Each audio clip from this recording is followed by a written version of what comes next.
Here we are in the textile and dye bed, and there is some blooming activity and a lot of growth, and some spaces yet to fill. Something that I think is really attractive this time of year is the bronze fennel leaves, which can be used for dye, and also a celandine. If you pick a celandine stem, it will ooze sort of a orangey sap, and that was often used as a dye, as was the leaves of Inula magnifica, which will, when it blooms with yellow daisy flowers this tall, will be really quite attractive, but also quite useful. Rudbeckia, black-eyed Susan, is coming up here. Just about anything in the daisy family, which includes Inula, Rudbeckia, dahlias, which we add later, can be used as a dye herb, as can sorrel. Everybody, this is the French sorrel. You can make sorrel soup out of it in the spring, but it also makes a beautiful yellow-green dye. And I cut this back maybe 3-4 times. Never really let it set seed, because otherwise this would just be a bed of sorrel.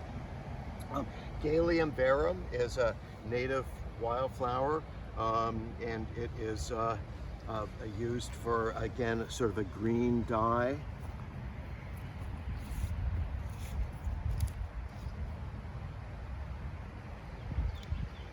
Tansy over here is another composite. Gets little button-like yellow flowers about this tall, and beautiful foliage, I would say. Very ferny, nice ferny foliage. And behind it is a plant that's actually in the rose family. It's a griminy. It's a native wildflower. Gets yellow flowers, and little seeds that will stick to you, especially if your legs are bare. But don't really hurt. But they've spread themselves out. This is one of the first plants I ever keyed out in the wild, and kind of a favorite of mine, as is woad, which is just starting to bloom right now. Member of the mustard family, and the original source of blue dye before the discovery of indigo.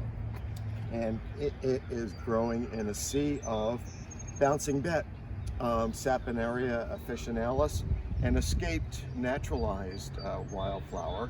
Often grows along roadsides, extremely tough, very vigorous, as you can see. Gets little pink flowers later in the season, but it is, the Latin name is Saponaria, which means it has soap in it. And this is used as a source of fine, of a detergent for fine fabrics and museum quality fabrics. That's why it's in this bed.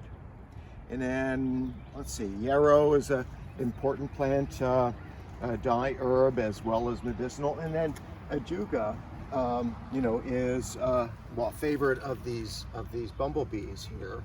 That's for sure. And not only is it a medicinal plant, it is also used to create a kind of, again, a greeny yellow dye,